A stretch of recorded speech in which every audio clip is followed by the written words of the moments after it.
말씀 보겠습니다. 오늘 말씀은 누가복음 24장 13절에서 16절 말씀입니다. 누가복음 24장 13절에서 16절 저와 여러분이 한 절씩 교독하겠습니다. 신약성경 제가 갖고 있는 성경으로는 139면에 나와 있습니다. 누가복음 24장 13절입니다. 그날에 그들 중 둘이 예루살렘에서 25里 되는 엠마오라 하는 마을로 가면서 이 모든 된 일을 서로 이야기하더라.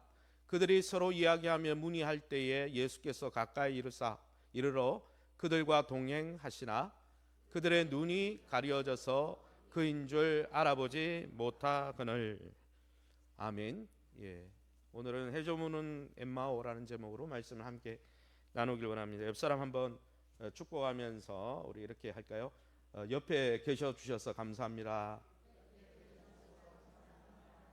할렐루야. 또 오늘 두 분의 장로님과 또 우리 한 분의 심우 권사님 은퇴하는 또 기념 감사 예배를 또 드리게 되었습니다. 하나님 우리 두 분을 또 믿음 가운데 세워주시고 또 우리 세 분을 믿음 가운데 세워주시고 그동안 저분들의 헌신을 통해서 하나님이 사용해 주시고 하나님이 역사해 주셔서 감사합니다. 하나님께 영광의 박수를 한번 올려드리겠습니다. 하나님 감사합니다. 오늘 설교 제목은 누가복음 마지막 장인 이 24장을 가지고 무슨 설교를 할까, 다른 본문으로 할까 여러 가지 고민하다가 또 성령께서 주시는 지혜가 있어서 오늘 설교 제목을 해 저무는 엠마오 이렇게 달아보았습니다. 해가 저문다라는 표현을 들으면 여러분 여러 가지 이미지가 떠오르시죠. 특히 황혼이라는 단어가 떠오릅니다. 이 황혼이라는 뜻은 사전에 찾아보니까 해가 지고 밤이 찾아오는 어둑어둑한 시간을 황혼이다 했습니다. 황혼이 되면 하늘이 붉게 보이는 노을도 보이죠. 그런데 이 황혼이라는 단어는 비유적으로 사람의 생애나 나라의 운명 등이 한창인 고비를 지나 점점 약해져 가는 상태를 우리가 인생의 황혼이다 이런 표현을 또 쓰기도 합니다. 어쩌면 오늘 은퇴하는 우리 세 분이 이제 인생의 황혼기를 맞이하고 있는지 모릅니다. 우리 또한 이분들처럼 또 수십 년 뒤에는 인생의 황혼기를 맞이하게 될 것이죠. 여러분은 황혼이나 이 인생의 황혼기를 떠올리면 어떤 마음이 듭니까? 착잡하고 우울합니까? 아니면 홀가분합니까? 오늘 본문에도 신앙의 황혼기를 맞이하는 두 주인공이 나오고 있습니다. 그들은 다름 아닌 엠마오로 가는 예수님의 두 제자였습니다. 예루살렘에서 11.5km 떨어진 이 엠마오, 오후에 출발했거든요. 해가 지고 있는 이 엠마오로 이들이 나가고 있죠. 예수님의 십자가와 부활의 빈 무덤이 있는 예루살렘을 떠나고 있습니다. 예수님의 십자가와 부활의 장소를 벗어나 그들의 고향으로 그냥 되돌아가 버리고 있는 것이죠. 그들이 이렇게 엠마오로 해저무는 엠마오로 발걸음을 옮긴 시점은 13절을 읽어보면 바로 그날이라 했습니다. 그날은 어떤 날이냐면은 세 여인이 빈 무덤에 가서 염하러 갔다가 빈 무덤을 발견한 날이죠. 천사의 도움으로 예수님이 부활했다는 사실을 깨닫고 그 사실을 알려준 날입니다. 또 그 소식을 들은 베드로가 빈 무덤을 확인하고 돌아와서 정말 부활했다 이야기를 한 그날에 그들은 예루살렘을 떠나고 있다는 것이죠. 엠마오로 가던 이 두 사람은 이 오전에 예수님의 부활의 정황 증거인 빈 무덤의 보고를 분명히 들었습니다. 두 번이나 들었습니다. 또한 세 여인의 증언처럼 부활에 관한 한 갈릴리에서 있었던 예수님의 말씀을 또 떠올렸을 겁니다. 그러나 그럼에도 불구하고 그날 오후가 되자 예루살렘을 곧장 떠나버렸다는 거예요. 오히려 신앙의 자리를 이탈해서 해가 저무는 엠마오로 발걸음을 옮기고 있더라는 거예요. 그러면 이 예수님의 두 제자, 3년 동안이나 훈련받은 이 두 제자가 왜 이렇게 신앙의 자리 예루살렘을 이탈하고 있습니까? 왜 해조무는 엠마오로 부활 소식을 들었는데도 왜 엠마오로 돌아가 버렸을까요? 오늘 첫 번째 누가가 우리에게 알려주는 것은 왜곡된 복음 이해는 우리를 때때로 신앙의 자리에서 이탈하게 할 수 있다라는 것입니다.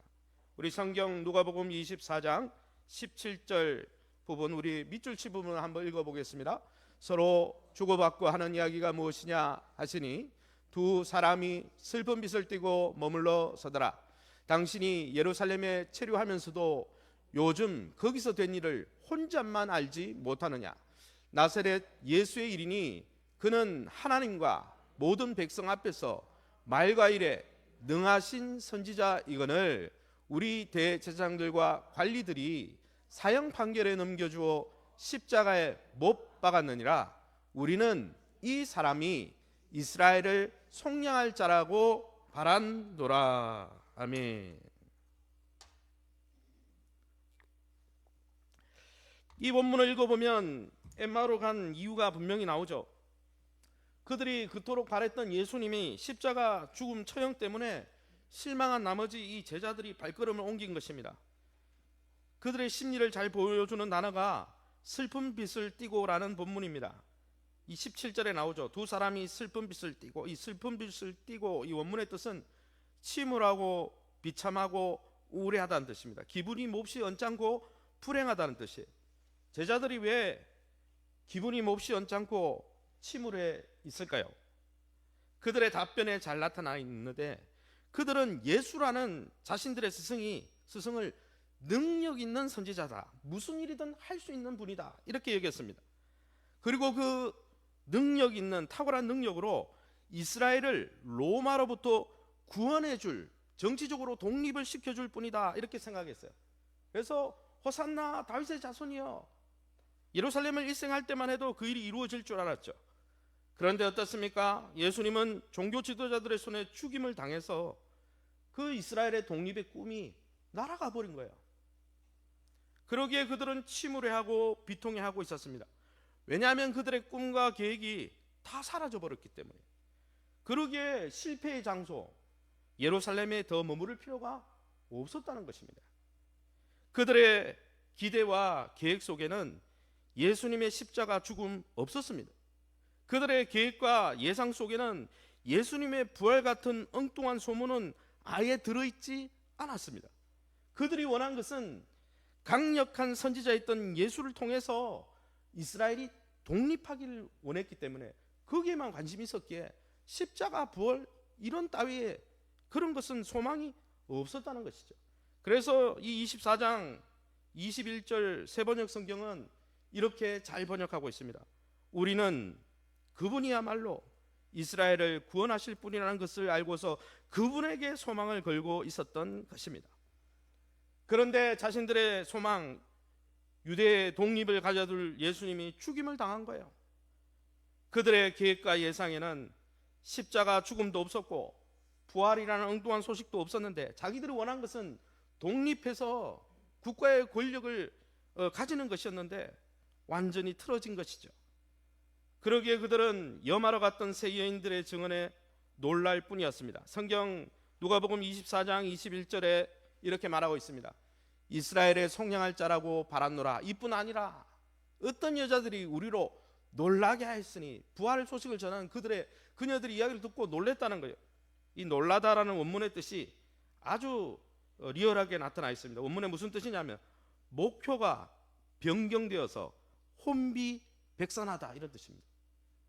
그들의 목표는 로마 정권으로부터 그 나라가 독립하는 건데 정말 호산나라고 외치면서 예루살렘 입성할 때까지만 해도 그 목표가 뚜렷이 보였습니다. 그런데 며칠 전에 예수님이 죽음으로 이 독립 계획이 변경된 거예요. 예수님의 부활이라는 이상한 소문으로 변경이 돼버린 거예요. 그들의 목표가 변경되자 그들은 이 놀랐다는 표현 속에는 혼비백산했다는 거예요. 왜요? 목표가 뒤엎어졌기 때문에. 그러기에 그들에게 예수님의 부활 소문은 진리가 아니라 가십거리였습니다. 이것을 잘 보여주는 단어가 15절 17절에 나오고 있습니다. 뭐라고 나옵니까? 그들이 이야기하며 토론하고 있는데 예수님이 물으십니다. 무슨 이야기입니까? 예수님은 17절에 무슨 이야기입니까? 여기 이야기라는 표현은 로고스를 썼어요. 로고스는 과학적인 진리나 영적인 진리를 가리키는 겁니다. 그래서 예수님은 도대체 예루살렘에서 어떤 영적인 진리와 과학적인 진리가 일어났습니까? 그러니까 십자가와 부활의 사건을 진리로 보고 계신 거죠. 어떤 진리에 대해서 이야기를 나누고 있습니까? 이렇게 이야기하고 있는데 15절에 제자들은 뭐라 하냐면은 그들이 이야기하며 세 번역에는 토론이라 되어 있는데 개역개정에는 문의했다 이렇게 되어 있습니다. 이 문의하다란 말은 원문에 논쟁하고 시험했다라는 뜻입니다. 부정적인 단어죠. 예수님의 부활 소식을 논쟁거리로 여겼습니다. 예수님은 어떤 진리에 대한 이야기입니까? 그것이 진리라고 했는데 그들은 시험거리로 여겼습니다. 왜냐하면 십자가 고난과 부활에 이르는 메시아를 한 번도 기대한 적이 없기 때문입니다. 예수님께서 이들에 대한 평가에서도 이들의 이런 태도가 잘 나타납니다. 25절을 보시기 바랍니다. 이르시되 미련하고 마음에 더디 믿는 자들이여. 여기 나오는 미련한이라는 이 단어도 원문에 생각해 보지도 않고 의심하는 이런 뜻입니다. 그들은 부활을 생각해 보지도 않았습니다. 오히려 부활을 의심했습니다. 헛된 망상으로 여겼죠. 왜요? 그들의 메시아 상에는 그런 일은 원래 없었기 때문입니다. 이처럼 사랑하는 성도 여러분, 우리가 성경에 기록된 예수님에 대한 바른 이해와 지식이 없으면 우리는 그 왜곡된 복음 이해로 인해서 신앙의 자리에서 이탈할 수도 있다는 것이죠. 왜냐하면 내가 생각한 예수는 이런 예수인데 성경이 말하는 예수는 이런 예수니 일치가 안 되니까 내 기대치를 만족 못 시키니까 신앙의 자리에서 이탈하는 거예요. 이처럼 성경에 기록된 하나님 나라 복음과 예수 그리스도에 대한 바른 이해와 지식이 없으면 신앙은 헛될 수 있습니다. 해저문은 엠마오로 이탈할 수 있다라는 것이죠. 최근에 여러분 TV를 보십니까? 2017년부터 방영된 유명한 부부관계 관찰 예능 프로그램이 있습니다. 동상이몽2 너는 내 운명. 한 번쯤은 보셨을 것 같아요. 이 프로그램에 인용된 동상이몽, 이거는 중국 역사를 찾아보면 춘추 전국시대의 혼란기에 나온 만들어진 사자성어입니다. 주나라가 권위가 무너지면서 주나라 밑에 있던 제후국들이 어제의 동명을 먹이로 삼고 배반하고 같이 한자리에 있으면서도 배반을 일삼았기 때문에 그 당시 정치적인 상황을 비꼰 말이 동상이몽이라는 단어입니다. 말 그대로 같은 잠자리에 있지만 다른 꿈을 꾼다는 거죠.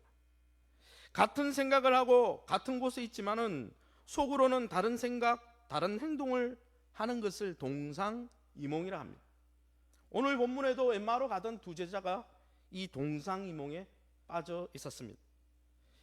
그들은 예수님이 가르친 하나님의 나라에 대해서는 별 관심이 없었습니다.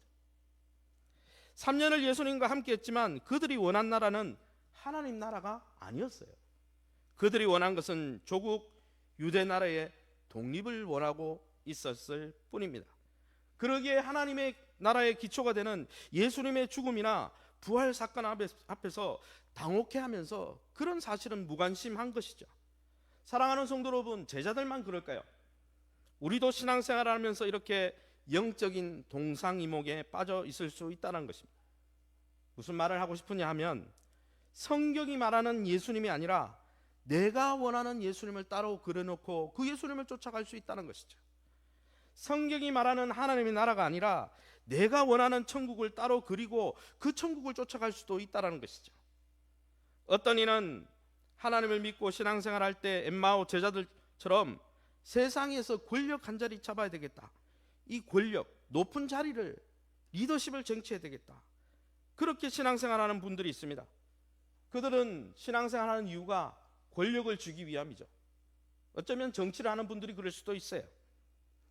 두 번째, 어떤 이들은 하나님을 믿는 이유가 세상에서 더 많은 돈과 부를 축적하고 세상에서 성공하기 위해서 신앙생활을 이용하는 분들이 있죠. 대표적인 예가 예수님의 12제자 중 가룟 유다, 구약에서는 아간, 신약교회에서는 뭡니까? 아나니와 삽비라가 그랬죠. 이런 분들은 돈과 부를 축적하기 위해서 하나님을 믿는 거죠. 그래서 그런 분들에게는 신앙생활이 돈 벌고 성공할 수 있을 때만 의미가 있는 거지, 돈을 못 벌고 이러면 신앙생활이 아무 의미가 없는 거예요. 세 번째, 어떤 분들은 하나님을 믿고 신앙하는 이유가 많은 사람들에게 인기를 얻고 명예를 얻는 것입니다. 그런 분들은 사람들이 알아주고 이해해주고 박수 쳐주면 열심히 신앙생활을 합니다. 그러나 어떤 사람도 이해해주지 않고 지지가 없으면 신앙생활이 시들시들해지는 거죠. 그들에게는 신앙생활이란 명예를 얻기 위한 도구일 뿐인 거죠. 이런 분들은 돈과 권력과 쾌락과 명예가 있어야 행복해진다고 생각하고 그런 것 때문에 신앙생활을 하는 거예요. 그렇게 하나님을 이용하는 거죠. 그러나 그런 분들을 가만히 면면히 들여다보면 하나님이 말씀하는 하나님의 나라에 대해서는 관심이 없습니다. 하나님 나라 백성으로 살아가는 삶에 대해서는 그런 분들은 관심이 없는 거예요. 그런 분들은 그런 자기 필요가 채워질 때는 신앙생활 잘합니다. 하지만 그 필요가 안 채워지면 신앙의 자리를 박차고 나가버리는 거예요. 안타까운 현실이죠. 어쩌면 가난한 성도들 중에도 그런 분들이 많을지 몰라요. 그러나 사랑하는 성도 여러분, 성경이 말하는 예수, 성경이 말하는 구원, 성경이 말하는 하나님 나라에 대한 바른 이해를 갖지 못하면 우리도 언젠가는 영적 침체에 또 영적 이탈에 빠질 수가 있다는 거예요. 왜냐하면 자기의 소원과 바람대로 하나님이 해주지 않으면 실족해 버리기 때문이죠. 사랑하는 성도 여러분, 영적 침체는 우리 주변의 환경 때문에 오는 것이 아닙니다. 정확히 말하면 신앙생활을 하면서 동상이목을 꿈꾸기 때문입니다. 신앙생활을 한다고 하면서 자기가 갖고 있는 가치관과 세계관을 여전히 고집하고 주입하려 하기 때문입니다. 어떤 이는 자기의 주인이 물질입니다. 어떤 이는 자기의 주인이 명예나 쾌락입니다. 어떤 이에게는 그 주인이 권력입니다. 그러나 사랑하는 성도 여러분, 만약 우리가 이런 영적 무지와 왜곡된 복음 이해에서 벗어나지 않는다면 결국 우리도 끝까지 하나님의 나라를 또 신앙의 자리를 지키기가 힘든다는 것을 오늘 본문이 여실히 보여주는 것입니다. 사랑하는 성도 여러분, 저와 여러분은 어떤 기대로 예수님을 쫓고 있습니까? 정말 성경이 말하는 예수 그리스도, 성경이 말하는 하나님 나라를 기대하고 소망하고 있습니까? 아무쪼록 무엇을 얻기 위한 신앙생활이 아니라 성경이 제시하는 예수님과 그 나라를 바로 이해하고 그 나라를 이 땅에서 풍성히 경험하시기를 예수님의 이름으로 축원합니다. 그런데 참 감사한 게 있습니다. 이렇게 제자들이 무지와 영적 편견 속에서 이탈해 버렸잖아요. 3년이나 가르쳤는데 이탈해 버렸잖아요. 그런데 그런 그들을, 두 번째 내용은 그런 영적 이탈자들을 주님이 찾아오셔서 회복시키더라는 거예요. 이게 은혜죠. 얼마나 감사합니까? 오늘 성경 누가복음 24장 15, 16절을 우리가 함께 밑줄 친 부분을 읽어보겠습니다. 그들과 함께 걸으셨다. 그러나 그들은 눈이 가려져서 예수를 알아보지 못하였다. 아멘. 오늘 본문을 읽어보면 이 엠마오로 가던 두 제자가 예수님의 죽음과 부활에 대해서 논쟁하고 있을 때, 토론했다는 말은 믿지 않았다는 겁니다. 그냥 시험하고 있을 때 예수님이 쓱 그들과 함께 동행합니다.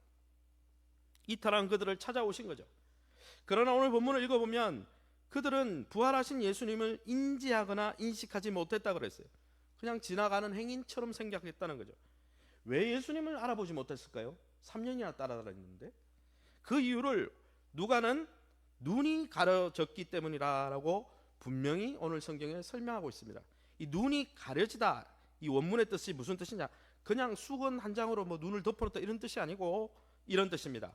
강한 세력에 붙들려 점령당하다. 원문의 뜻이 그거예요. 제자들은 불신을 조장하는 영적 세력에 붙들려 있는 거죠. 그들의 지성도, 감정도, 의지도 이런 불신의 세력에 의해서 완전히 장악당한 상태라는 것이, 그들의 지성으로 그래서 예수님을 인지조차 못하고 있습니다. 그들에게 사단의 영적 세력에 붙들려서 그들이 예수님을 알아보지 못한 것도 있지만, 그들이 갖고 있던 왜곡된 복음 이해, 편견, 선입견, 왜곡된 세계관에 휘둘려서 그들의 지성이 마비된 채 예수님을 알아먹지 못하고 있다는 거예요. 그래서 예수님의 십자가 죽음도 부활도 이해할 수가 없는 거예요. 성경적인 복음에 아무 관심이 없는 겁니다. 왜요? 그들의 지성과 감성과 의지와 영혼이 다른 세계관에 의해서 완전히 장악당해 있기 때문에 볼 수가 없는 거예요. 그런데 동행하신 예수님이 이 지정이가 완전히 잠식당한 채 아무것도 제대로 인지 못하는 엠마오의 두 제자를 어떻게 회복시킵니까? 어떻게 그들의 편견과 왜곡된 가치관에서 그들을 건져내어서 그들의 영안을 열어주시는 건가요? 오늘 성경에 누가복음 24장 25절 27절에 이렇게 기록되어 있습니다. 제가 파란 글씨로 읽어보겠습니다. 성경에 기록된 모든 것이 그렇게도 믿어지지 않느냐? 모세의 글로부터 시작하여 예언자들이 기록해 놓은 구절들을 일일이 인용해 가면서 무엇을 말하고 있는지 설명해 주셨다. 저 같으면, 제가 부활한 예수님 같으면 야따 봐라, 내 부활한 몸을 봐라, 이렇게 했을 것 같은데, 예수님이 두 여인에게도, 세 여인에게도 그렇게 하지 않았고 제자들에게 그렇게 하지 않았어요. 부활한 자신의 몸을 보여주면서 너 영적 무지로부터 벗어나라 이렇게 한 게 아니에요. 막 기적을 일으켜서 그들의 왜곡된 세계관과 가치관을 바꾼 게 아닙니다. 오늘 성경을 읽어보면 기록된 생명의 말씀을 통해서 그들의 무지를 치유하시더라는 거예요. 말씀을 통해서 우리의 마음과 생각을, 우리 영혼을 장악하고 있는 사단의 세력으로부터 그들을 영적으로 건져 주시더라는 거예요. 구약에 기록된 메시아의 고난과 부활의 영광에 대해서 자세히 설명하심으로 그들을 깨우쳐 주시더라는 거예요. 하나님의 구원이 유대 나라의 독립이 아니라 죄로부터 건진받아 하나님 나라를 세우는 것임을 말씀을 통해서 그들의 잘못된 왜곡된 세계관을 바꾸시더라는 거예요. 그래서 뭐라고 되어 있습니까? 누가복음 24장 30절에서 32절에 이렇게 말씀하고 있습니다. 그들과 함께 음식 잡수실 때에 그들에게 주시니 그들의 눈이 밝아져 그인 줄 알아보더니 길에서 우리에게 말씀하시고 우리에게 성경을 풀어주실 때에 우리 속에서 마음이 뜨겁지 아니하더냐. 이 성경을 읽어보면 예수님이 이 왜곡된 신앙에서 벗어날 수 있도록 이들을 어떻게 하셨냐면은 십자가 지시기 전에 베푸셨던 성찬을 베푸십니다. 30절에 성찬을 베푸셨어요. 그들에게 축사하시고 떡을 떼어 주셨습니다. 성찬을 베푸시면서 그냥 주셨겠습니까? 유월절 어린 양으로 오신, 그래서 이스라엘 백성을 구원하러, 죄에서 구원하러 오신 예수님의 실체를 보여줬겠죠. 설명하셨겠죠. 또 그렇게 성찬, 유월절 어린 양으로 오신 자신을 계시하시자 그 떡을 먹고 그들의 눈이 밝아졌다 했어요. 드디어 부활하신 예수님을 알아보기 시작했다는 거죠. 게다가 31절에 나오는 눈이 밝아져라고 됐는데, 아까는 눈이 가리워졌다 했는데, 이 눈이 밝아져라는 이 단어가 원문에 무슨 뜻이냐? 무엇을 설명함으로 닫혀진 것을 완전히 열어젖히다라는 거예요. 뭘 설명했습니까? 32절을 읽어보면 성경을 풀어주실 때랬는데, 여기 풀어주실 때와 밝아져가 원문에 똑같은 단어가 쓰여졌습니다. 즉 뭘 이야기합니까? 예수님이 성찬에 곁들여진 구약의 유월절 어린 양으로 오신 예수님 자신과 구약의 메시아에 대한 말씀을 자세히 설명할 때에 그들의 영안이 열려졌다는 거예요. 그들이 불신과 편견의 세력으로부터 말씀을 들을 때 자유케 됐다는 거예요. 그들의 냉랭했던, 불신으로 냉랭했던 마음이 다시 뜨거워졌다는 거예요. 그 말씀을 들을 때. 사랑하는 성도 여러분, 오늘도 주님은 우리의 영적 스승인 보혜자 성령님으로 찾아오셔서 우리를 말씀을 통해 깨닫게 하십니다. 그 말씀을 통해서 하나님 나라와 하나님 나라 복음을 바로 왜곡된 그 생각을 바로잡아 주시는 거죠. 영안을 열어주시는 것입니다. 다시 마음이 열정적으로 회복될 수 있도록 축복하시는 것입니다.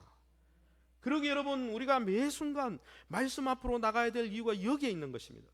우리가 기도 가운데 보혜사 성령께서, 진리의 영 되신 성령께서 도와달라고 기도해야 될 이유가 여기 있는 것이죠. 또 주님이 남겨두신 교회의 영적 가르침에 청종하고 또 우리 교회에서 벌이고 있는 일대일 양육과 같은 그런 것에 함께해야 될 이유가 여기 있는 거예요. 왜요? 말씀만이 우리를 치유하고, 말씀만이 우리를 영적으로 회복시키고, 말씀만이 다시 신앙의 자리로 돌아가게 만들기 때문입니다. 사랑하는 성도 여러분, 많은 분들이 건강한 신앙생활을 하기 위해서 많은 체험이 필요하다고 생각합니다. 저도 체험이 있어요. 기도하고 받은 체험도 있고 또 하나님이 보여주신 것들도 있고. 그러나 많은 영적인 체험이 바른 신앙생활로 이끌어주는 게 아닙니다. 많은 분들이 신앙적인 체험, 기적 이런 걸 보러 분주히 쫓아다니죠. 그러면서도 하나님이 66권 우리 손에 전달해 주신 하나님의 말씀에는 관심이 없습니다. 하나님의 말씀에 기록된 하나님의 나라와 복음에는 관심이 없어요.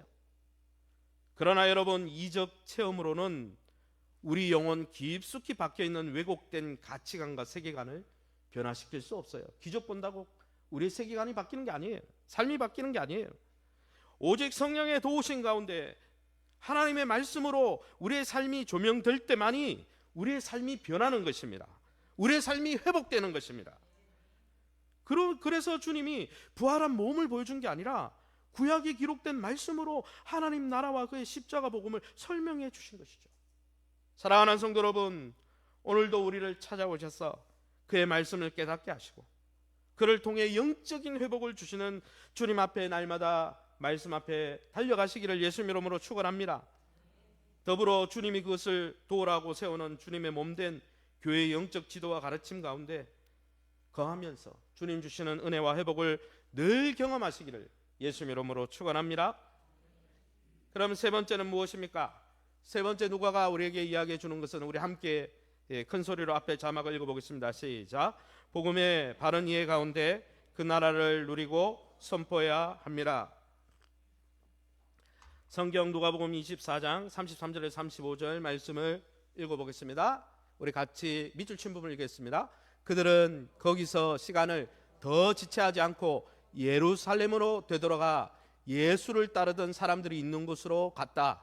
자기들이 길을 가고 있을 때 예수께서 나타나신 일과 떡을 떼어 주실 때에 비로소 자기들이 예수를 알아본 일을 이야기하였다. 아멘. 부활하신 예수님의 도움으로 또 성찬을 통해서 말씀 가르침을 통해서 말씀을 깨닫고 영적인 영안이 열린 이들이 무엇을 하고 있습니까? 그들은 되돌아갔다 있어요. 더 이상 해가 저무는 엠마오에 머뭇거리지 않았습니다. 신앙의 자리를 이탈한 곳에 머물지 않았습니다. 하나님의 복음을 선포하는 예루살렘으로 돌아갔습니다. 예수를 함께 쫓던 제자들이 모여있던 곳으로 되돌아갔다 그랬어요. 가서 뭐 했습니까?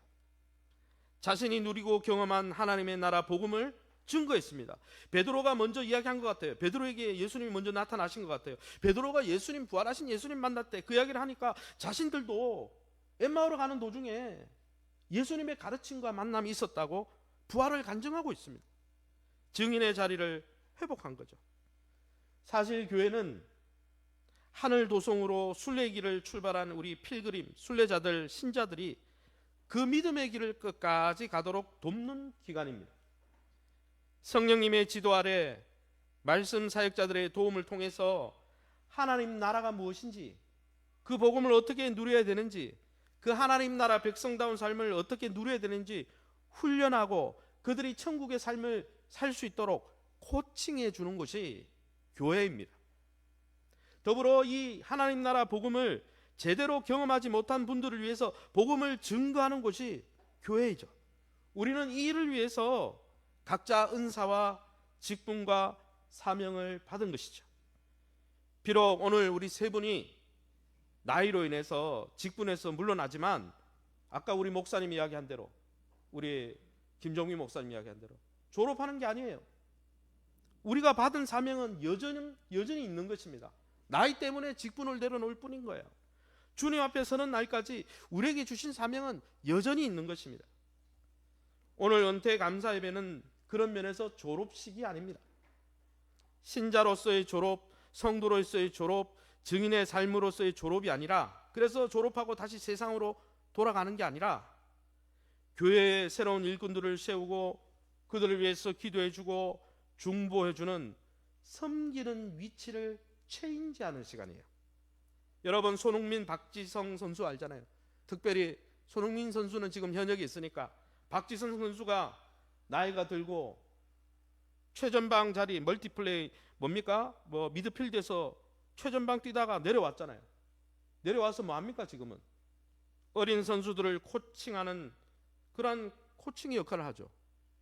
임무가 이동된 거죠. 박지성 선수는 맨체스터 유나이티드의 클럽의 앰버서더로 그 클럽을 홍보하는 역할도 합니다. 선수 생활을 마쳤다고 농부로 돌아가거나 광부로 돌아가거나 아예 세상으로 돌아간 게 아니죠. 축구에 관련된 자신의 나이에 걸맞는 일을 하는 거예요. 이와 마찬가지로 은퇴 감사 예배도 그런 위치 이동을 하는 시간입니다.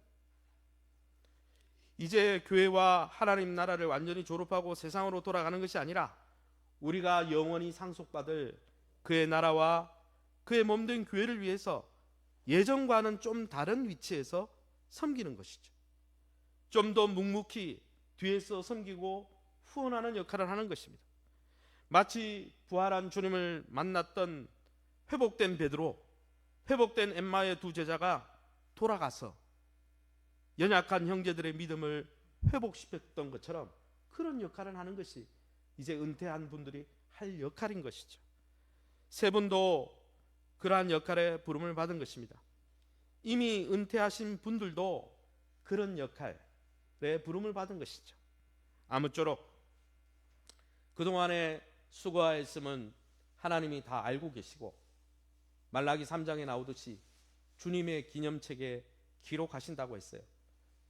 너희가 나를 섬기는 자와 섬기지 않는 자를 내가 구별하리라. 그들의 행적을 기념책에 기록하리라 하셨거든요. 분명히 기록되었을 것입니다. 그러나 남은 삶도 우리를 찾아오시는 주 성령님 안에서 그의 몸된 교회 안에 거하면서 기록된 말씀을 온전히 이해하고 깨달으면서 하나님 나라를 더 누리고 증거하는 또 다른 모습의 사명자로 잘 살아주시고 또 우리 교회의 모범이 되어주시기를 예수님의 이름으로 축원합니다.